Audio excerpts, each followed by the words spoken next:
అన్నము వలన జంతుజాలము పుట్టును, వర్షము వలన అన్నము సమకూడును. యజ్ఞము వలన వర్షము కలుగును, ఆ యజ్ఞము కర్మ వలననే సంభవము.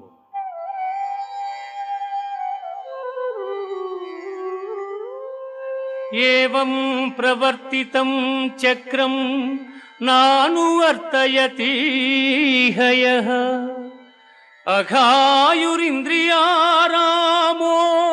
మోహం పార్థ సజీవతి.